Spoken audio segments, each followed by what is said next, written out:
আচ্ছা ভালো কথা, বাচ্চার কথা মনে করছো, খুব খুশি হয়েছি। আমার মোবাইল কই নাই মোর।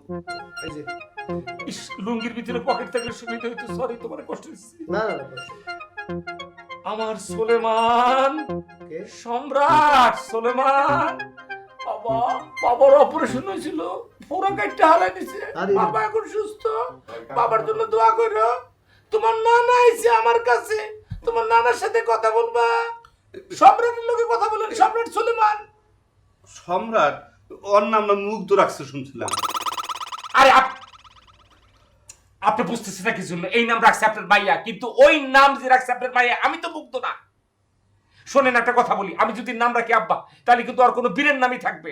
সম্রাট সোলেমান, সম্রাট মনে আরঙ্গজেব, এগুলোর নাম থাকবে, এগুলোর নাম থাকবে না। ওর নাম যদি মুগ্ধ থাকে, তাহলে স্কুল জীবনে, কলেজ জীবনে আর কষ্ট হবে। ওর বন্ধুরা ডাইকে নে, ওরে বলবো কি, ওই মুগ্ধ মুগ্ধ মুগ্ধ। এই কথা শুনলে পুরাটা আমার একদম ফ্রাস্ট্রেশনে মরে যেত না? আপনি জানেন না একটা কথা, আমি কেন ফালতু নাম রাখতে যাবো? মুগ্ধ এই আপনাদের মুগ্ধ টান পড়বে, মুগ্ধ। মানে ব্যান্ডের সাথে টান পড়বে। আব্বা এখনো হয় লাইনে আছে, আপনার নাতির লোক একটু তোমার নানার সঙ্গে কথা বলো, প্রথমে সালাম দাও। ঠিক আছে, তুমি এখন কথা বলো। ইয়া আল্লাহ, আব্বা ও এখনো লাইনে আছে, ও এখনো পর্যন্ত লাইন ধরে রাখছে। তুমি এতক্ষণ সব কথা শুনছো, কেন শুনছো মন্টি? তোমার সেই বয়স হয় নাই, যখন 18 হবে তখন শুনবা। তোমার নানার সাথে কথা বলো, আমাকে দেখতে আসছে। ঠিক আছে ঠিক আছে, তুমি এখন কথা বলো, আমি পরে বলবো। তোমার নানা অসুস্থ, তো পরে কথা বলবি। মাম্মা, বাবা বাবা বাবা বাবা বাবা, এখনো ফাইট করে তোমার বাবা। আচ্ছা, একটা ফোড়া হয়েছে, সে গোটা ফোড়া বাকি ফোড়া, ওইটা একটা পালাতানো করে বাবা বাচ্চারা বুঝবে না। রাখি। কি করে জানো না বা, এখন ফোন বুঝে গেছে গা, অ্যান্ড্রয়েড ফোন চালাইতে পারো, বুঝছো তুমি? ওমা ওমা ওমা ওমা, জলে জলে জলে জলে গো, ওমা জলে। এই কি ব্যাপার ঘটক, কিছে তোমার?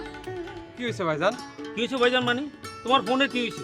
তোমাকে ফোনে আমি এতবার ট্রাই করতেছি, কিছুতে তোমার পাইতেছি না। আমি তো আরো মনে মনে চিন্তা করতেছি কি তুমি কি তোমার ওই বাপের মতো যে ফোনটা করতে তুলে বিয়ে করতে চলে গেছো কিনা কে জানে। আরে কি কর ভাইজান, এখনই বিয়া করবো কে? আমার তো আরো 2 বছর লাগবো। আচ্ছা, এটা তোমারটা না হয় 2 বছর লাগো, কিন্তু ফরাদদের বাড়িতে যাইতে কি তোমার কি 2 বছর লাগবে? না, 2 বছর লাগবো না, আমি তো কাল সকালেই যাবো। কাল সকালে যাবে কেন? তুমি তো আমার জন্য একটা ফাতি ঠিক করতে পারলে না, আমি তোমার একটা ফাতির সন্ধানে দিলাম, সেটার জন্য তুমি এত দেরি করতেছো কেন আমি বুঝলাম। ভাই, এই যে ফরাদ ভাইয়ের বাড়িতে যে যামু, সেই বিষয়টা নিয়ে তো চিন্তা করতেছিলাম। এখানে আবার চিন্তার কি আছে? অবশ্যই চিন্তার কিছু আছে। মানে মানে হইতাছে যে মায়ের বিয়ার প্রস্তাব নিয়ে যামু, তার তো এখন 18 বছর হয় নাই। আরে বাবরে, কি যন্ত্রণার মধ্যে বললাম তোমার লই। আরে হিতির 18 বছর না, তাতে তোমার সমস্যা কি? অবশ্যই অসুবিধা আছে। 18 বছরের কম কোনো মায়ের বিয়ার প্রস্তাব নিয়ে যায় কেমনে আমি? ওরে বাবরে, কি যন্ত্রণার মধ্যে বললাম রে বাবু।